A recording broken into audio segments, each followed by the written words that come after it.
The rise of AI agents will likely make security even harder for companies as machine identities with varying levels of access start requesting and grabbing data from company resources. This could potentially create even more problems, and that's just the tip of the iceberg when it comes to other security threats that companies are dealing with in 2025. We're going to take a look at the current security threat landscape on this episode of Today in Tech.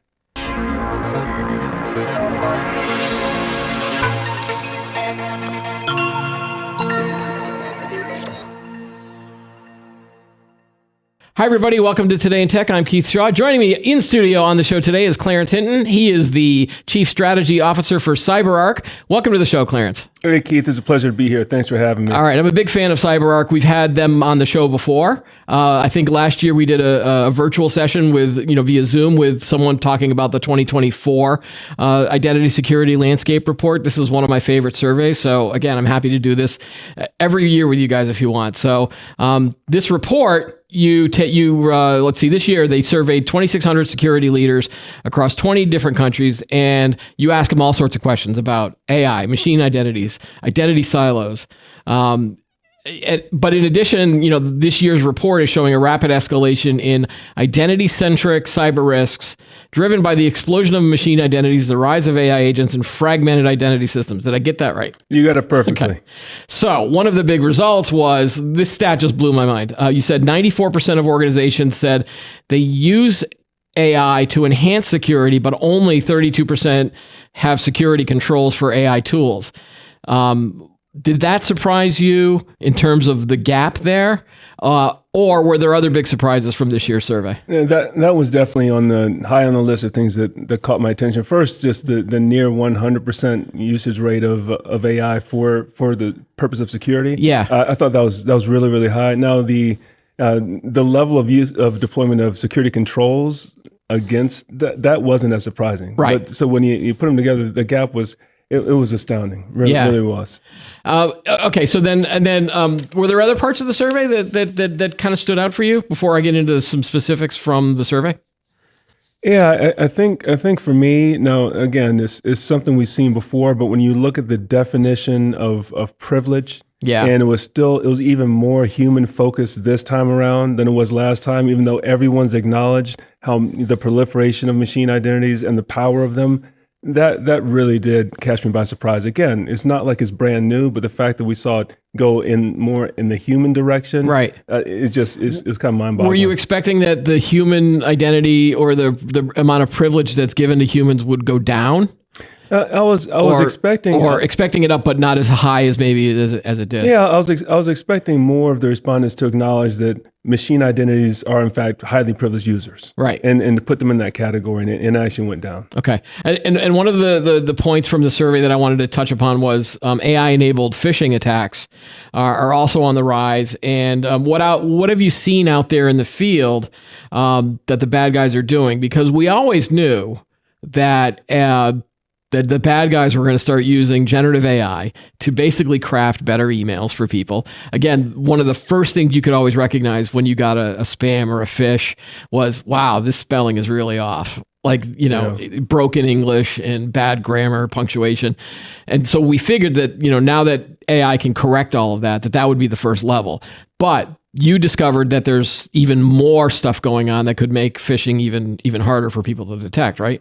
Absolutely. So first, it goes just beyond email, but even if you keep it on email, not only have you cleaned up all the grammar, but you have you can use AI to mine all publicly available data sources to get as much information as you want about a company, the people in the company, their roles, and then about the actual people. So you can actually make these very, very, very specific, targeted fine-tuning. Talk about spear phishing. Right. This is laser phishing. I mean, it's next level. So that's one aspect of it that I think it was underestimated. And the other is, well, now you add on voice.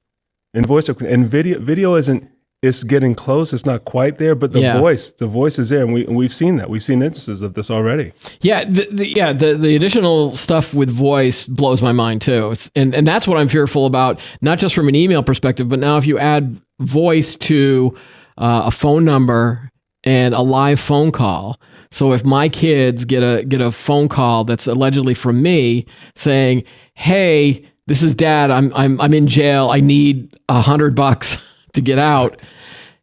my kids are going to be like, and if it sounds like me and it comes from a number that maybe is, that they know is me, whether that number has been spoofed and that kind of stuff, they're probably going to fall for it. So I have to keep telling my kids that we have to have this secret code word, just like when they were little and we were trying to prevent them from being they didn't get abducted, but you were successful, right? Yeah, I was successful in that. The problem is they keep forgetting the code word. Because I've only changed it a couple of times, and so I have to remind them, hey, remember our code word? But now I have to apply that to if you get a phone call and it sounds like it's me, if it sounds and looks and like you just like I'm never gonna call you and ask for money is basically what I have to tell them now. Right. So imagine now I'm a CEO of a company. Again, those business, it used to be business email compromise. It's probably going to be business something else compromise. Yeah. I could see how people are going to start falling for this because of the personalization and the context, right? Yeah, and then they can go multimedia. So you can send the email, follow it up with the text, and then with the call. Yeah, and it seems like this has to be them. It's like that's my own version of multi-factor authentication. It's just 3 different media. Yeah, and still. So our company's going to have to come up with that equivalent of give me a code word that only people in the company know, because that looks like it's going to be hard to enforce too. I think a lot of this is just putting more intelligent controls behind the scenes. So anything that looks like strange behavior, so in an automatic way, you pop up a different layers of security, different validations on both sides. So then you'd actually send the email out, the notification out to the person allegedly making. I see it's just adding those layers. Right. So it would have to be at least 2-factor, if not more, right? Absolutely. Yeah, absolutely. I mean, another go-to defense of mine would be, I'm only going to give you money if I see you in person type of a thing. I'm not going to do any transactions even over Zoom. Because I think there was a story about someone in Hong Kong. They put him on a Zoom call and the guy was like, oh yeah, that's our CEO. And it was an AI avatar with the voice and all this other stuff. I was like, okay, that's just way too complicated. And we're just right at the beginning, right? Yeah, we absolutely are. And there are ways now to detect the video fakeness there are ways to do that now, but soon that'll become even more difficult. Yeah. Like there was an example in your report about the scam that happened in Italy. Yes. Do you want to talk about that or? No, I'm happy to do it. So basically there are a number of there are scammers who pose as the Italian Ministry of Defense. Right. And they reached out to a bunch of high net worth business leaders in Italy. Giorgio Armani was among those targeted.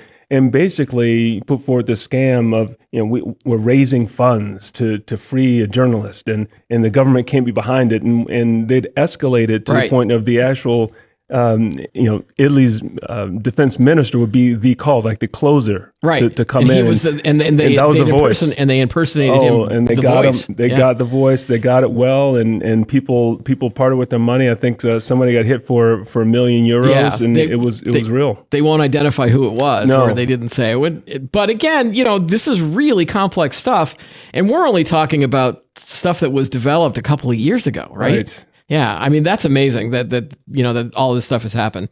So, next question do you think companies are going to have to ramp up their security training to raise the awareness of all of these different types of scams, in order to help combat that? Or can it be solved maybe through, like you were saying, the back-end infrastructure and things like that for those types of controls? Yeah, there are a couple of things. I mean, first you have the training that was already there for the normal types of phishing and vishing and other attacks. So just really, really amp that up, because now it's very difficult to tell. So there's that. But then there's this next chapter of different things that are only enabled by AI. So I think those are new chapters in the training modules that will have to be added. They definitely need to update the PowerPoint for sure, because it wasn't there a couple of years ago. May not have even been there last year. But then in parallel, we have to continue to ramp up the actual defenses in terms of the code and the solutions. Okay, so getting back to the story and the machine identities, because that is a big deal where companies are starting to use more and more machine-to-machine discussions. We're talking about AI agents and things like that. But this concept and definition of privileged access was a little bit confusing to me. So maybe I could have you help me out a little bit. The survey indicates that machine identities were given elevated access, correct? Absolutely. But not privileged access, because that was remaining mainly human. So it looks like companies are still trusting humans more than they're trusting machines.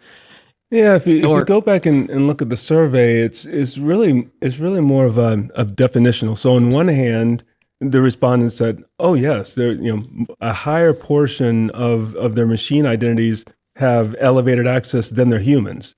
But when asked to classify, who are your privileged users, 88% or 88% believe said they're human. They're different types of human. So it goes to the point where they're just not able to really get their heads around a machine, being treated as a highly privileged user, even though by their own definition they have elevated access and privileges. That's the disconnect, and that leaves enterprises pretty exposed because you're not applying the same rigor in terms of actually securing these identities that you are for who to be a privilege. Like if someone's a domain admin, I know the person, I know the role, I know how to secure them. Privilege.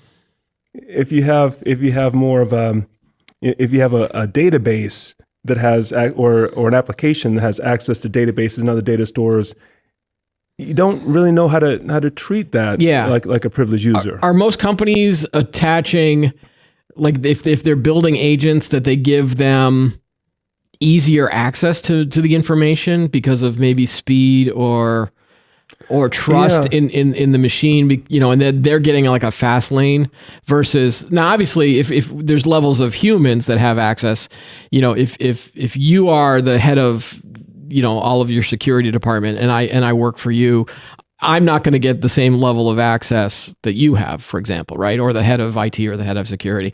Usually that's the privileged access, right? You have access to everything. They trust you. Obviously, if they didn't trust you, you wouldn't be in the position you're in.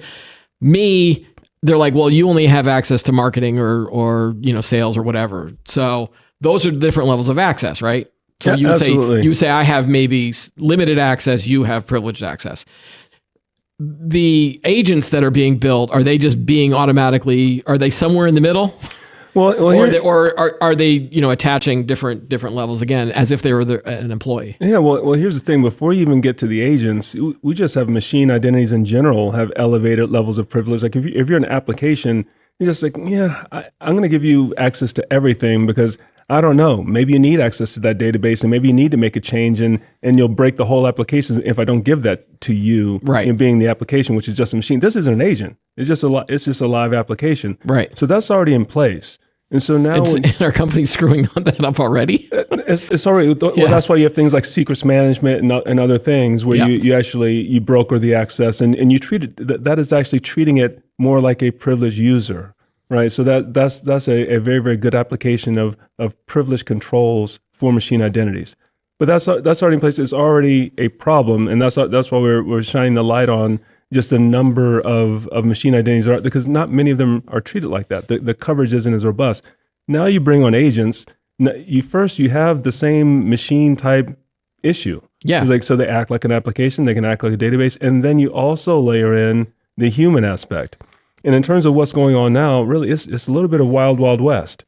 It's like so the platform providers where you actually design and build the ones that are creating the agents, right? Yeah, so they're trying to embed some level of security in solutions, but they know that that they're not security experts in most cases. And so we're talking to a number of them and trying to whether it's working on the platform or outside the platform, build in more security controls. But it's pretty much wild, wild west. And so it's kind of the agents, they're humans, they're machines. You can bet that they're going to be given elevated privileges. That will be the default. And so by nature, it's this bringing these concepts like least privilege, like zero standing access, just in time access. You have to bring that in because otherwise, the blast radius of a corrupted agent or an agent gone wrong is just massive. I want to get to that, but before we do, the growth and the explosion of the number of agents is also going to be a problem too, right? Because again, if you're a company and you have maybe 5 people that you have to figure out their level of access to, that's easy enough to figure, and you can figure that out. But then all of a sudden, if you now have 50 agents coming in, or 500 agents, or 5,000 agents, that's going to just be like, you're going to have to give them basically the default, or all of these tasks are going to be ground to a halt, right?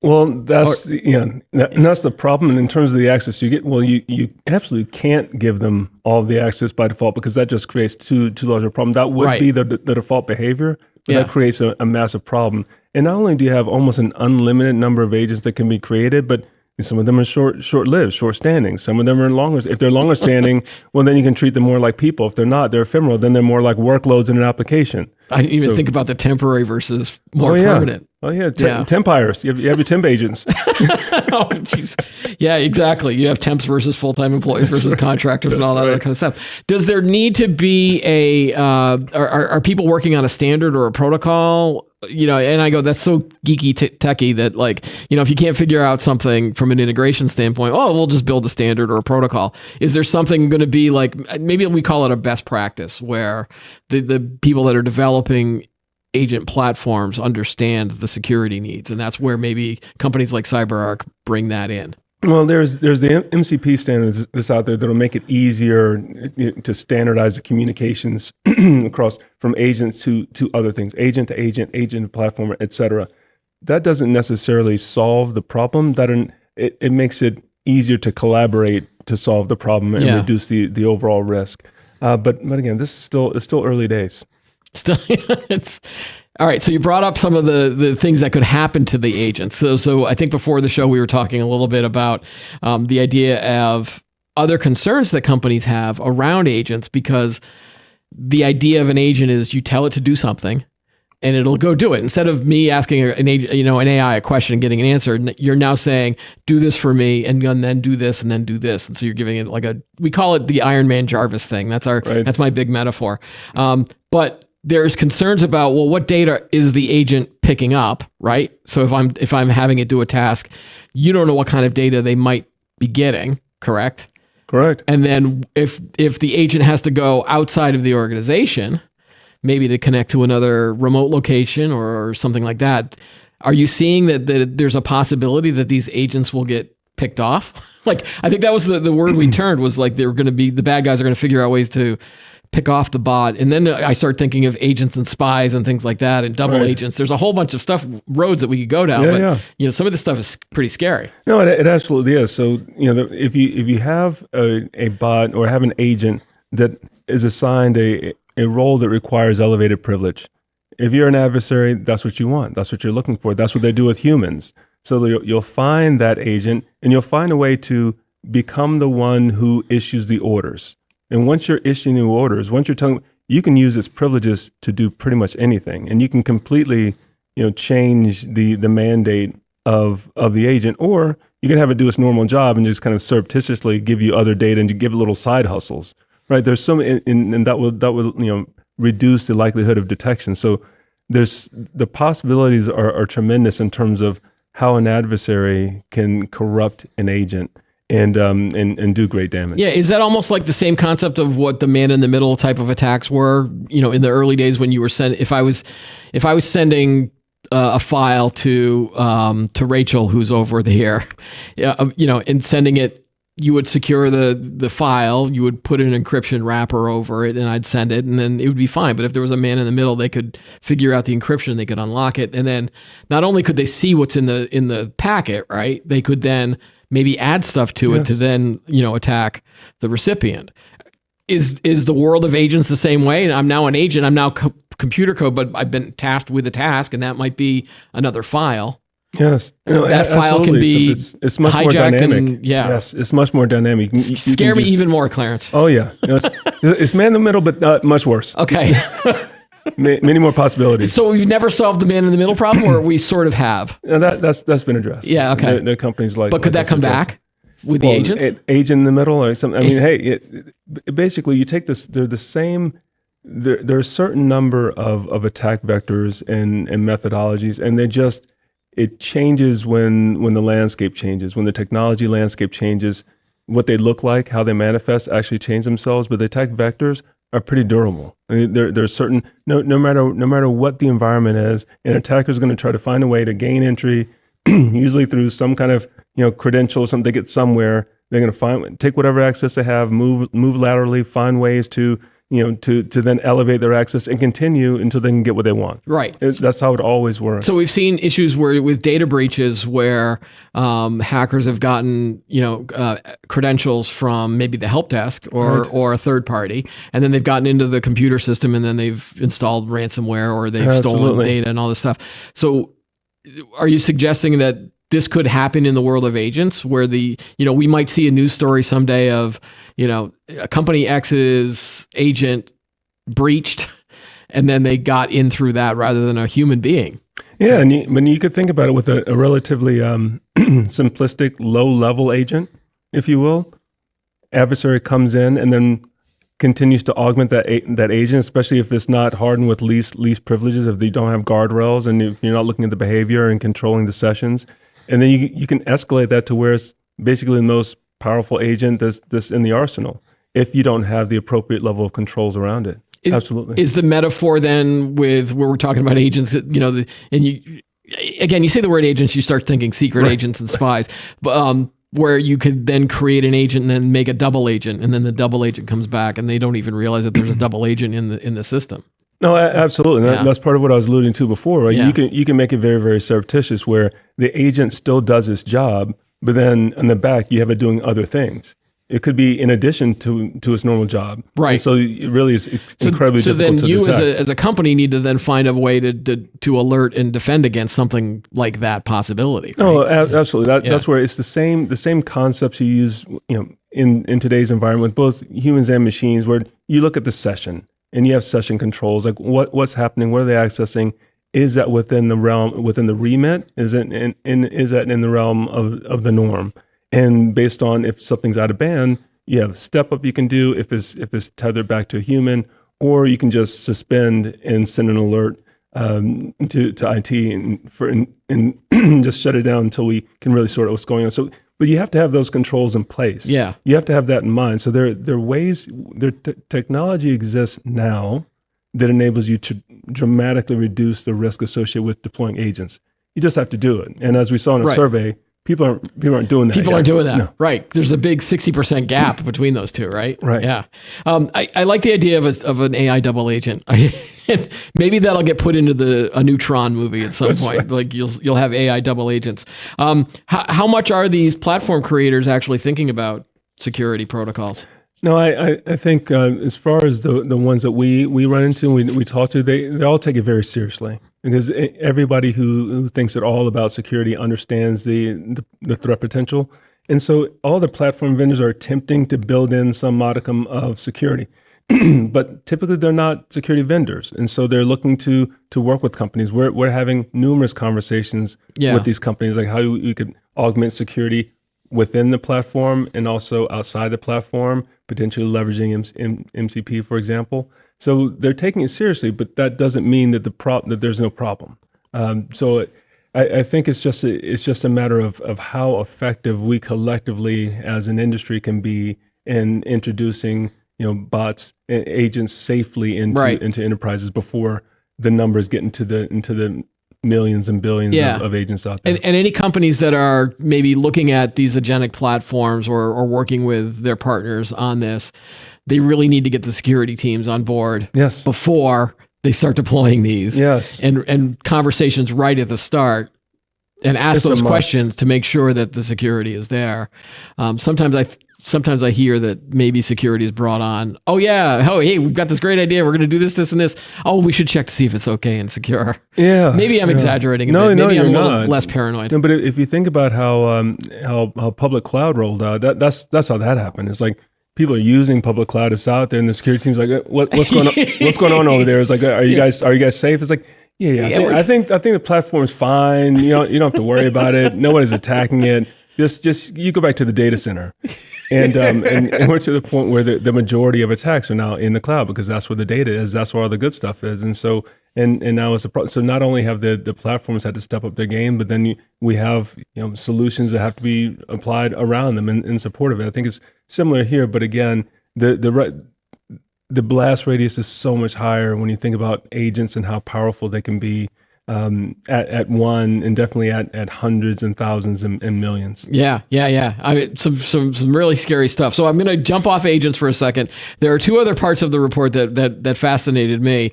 Go check out the report if you are interested in this. We'll put a link in the description on the page. But you mentioned obviously the growth of shadow AI. For longtime tech people, they probably know of the whole shadow IT phenomenon, where end users, they start using non-approved software and tools in order to get their work done.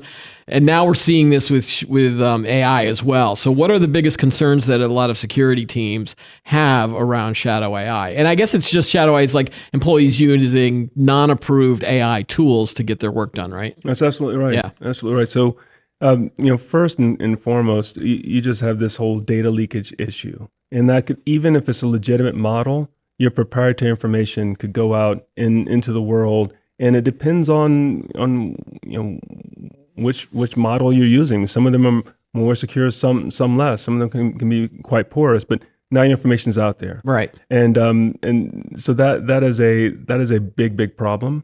But then you also have nefarious engines. There's some engines and some models that are out there that aren't real, and people just go out and click and use, and it's the same. Oh, so the AI tool looks like it's one thing, but it's different. It's actually a malicious tool. If you're an attacker, when you have a couple of those things sitting out in the app store, oh heck yeah, exactly.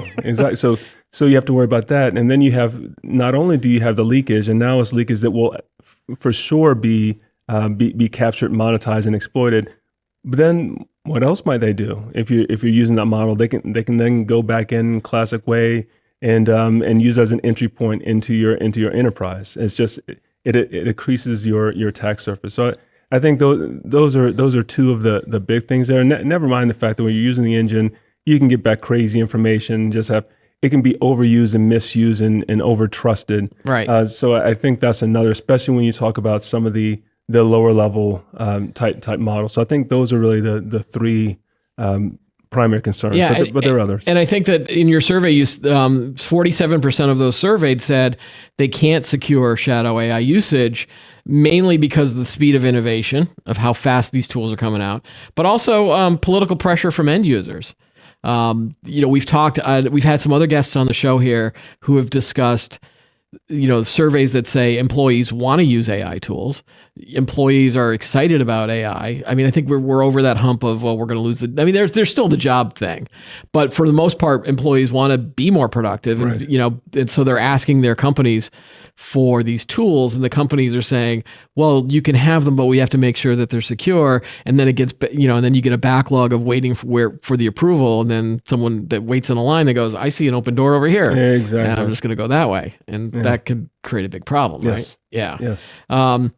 So an IT security person should just say, I don't care who you are, you've got to wait, right? I mean, I guess, or work with them. You have to make it easier to onboard the model securely. I mean, think about SaaS, and when we had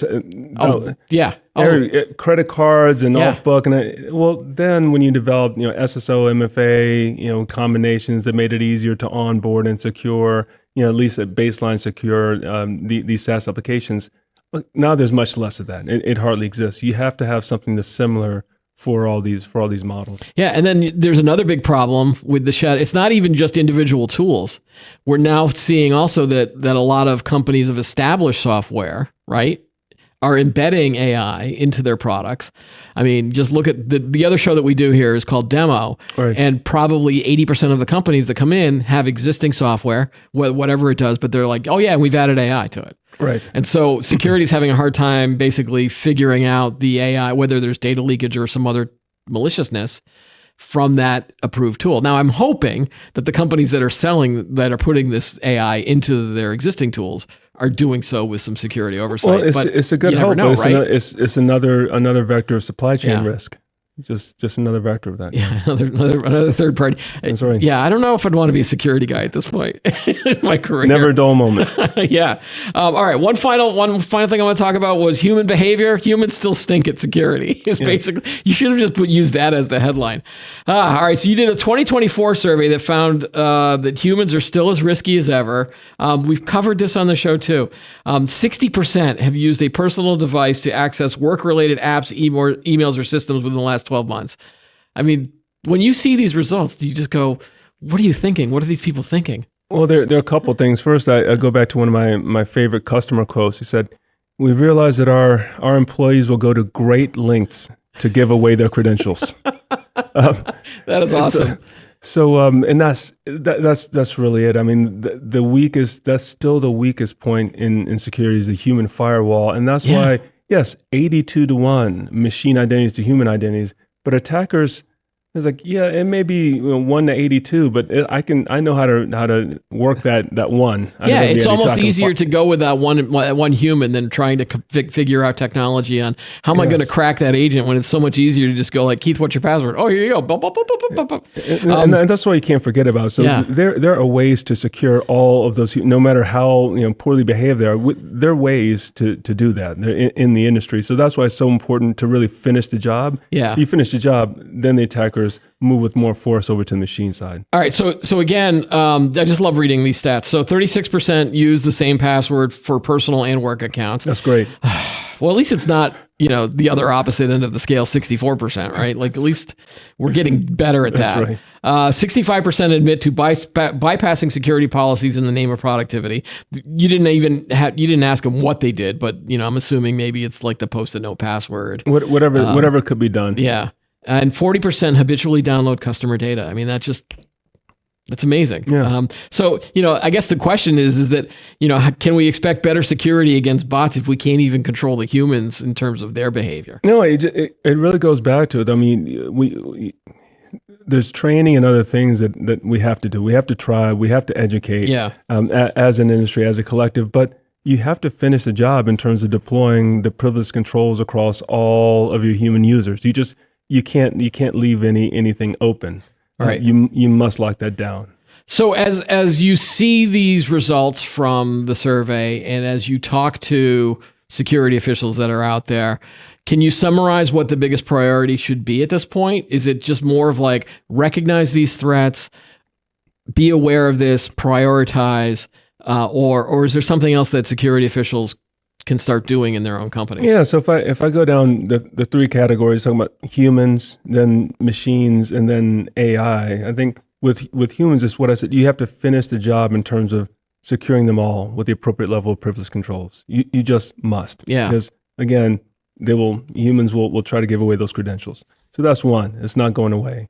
Second, in terms of machines, the adversaries are coming there, and the problem's getting bigger. So given the quantum, given this like one order of magnitude, soon to be 2 orders of magnitude larger than human identities, you must provide a baseline and increasing levels of security controls there, because that's where the adversaries are going next.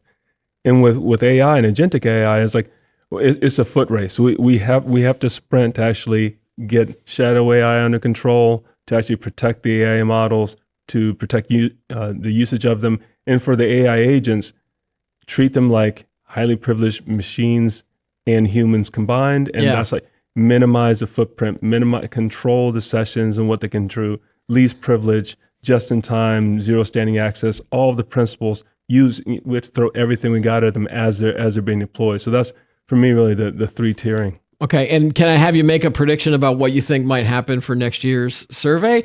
Are we at the peak, and then we're going to start seeing, improvement in terms of maybe the companies getting a handle on this, or is it just going to keep going up and exponential? And next year we're going to be talking about like 1,000. Like what was it? 82-1, you said, right? Yeah. Is it going to be like 820-1 next year? Well, it depends on how, whether we have a separate category for agents or they're including that number, right? But we're definitely conceptually it's really infinite. How many machine identities there can be. Just think about how many agents there can be. There could be millions of agents in a fairly modest sized enterprise, right? Yeah. Especially when you think about temporary agents we're talking about. So this is a problem that's only going to grow in scope and nature. And I think what you'll start to see is this cat and mouse game where there are more and more security controls being applied by the industry and more advanced techniques being used by the adversaries. But more and more the conversation will shift towards machines and towards AI and AI agents, but the humans will continue to create problems. Humans are always Always the problem. Well, yeah, we're always there messing I always ask this whenever I have a security person on the show. I ask, are you generally optimistic or pessimistic? And how paranoid are you? Do you sleep well at night? There's probably like 6 questions there. But generally, what's your feeling about the way that technology is these days? Optimistic or pessimistic? Well, it's hard for me to go optimistic. I'm just really I'm driven. Yeah. Really, it's a massive challenge that have a responsibility as a cybersecurity executive to battle and to figure out. So I say as much more of that. It is what it is in terms of the threat landscape is always going to elevate. The adversary is always going to be a couple steps ahead of the general public in the approach. But for definitely our whole modus operandi is trying to think like an attacker and stay ahead that way. So that's again just motivated, driven, inspired, optimism, pessimism. I'm optimistic that we'll fight the good fight and we'll give them heck. I think most people tell me cautious optimism is usually their go-to answer for that. But again, with the landscape changing so much that it's always a challenge, and must be fun to at least see new challenges come your way and then go, I can solve that. Absolutely. All right, Clarence Hinton again from CyberArk. Thank you so much for being on the show. No, thanks for having me. It's been a pleasure. All right, that's going to do it for this week's episode. Be sure to like the video, subscribe to the channel, add any comments below if you're watching us on YouTube. Join us every week for new episodes of Today in Tech. I'm Keith Shaw. Thanks for watching.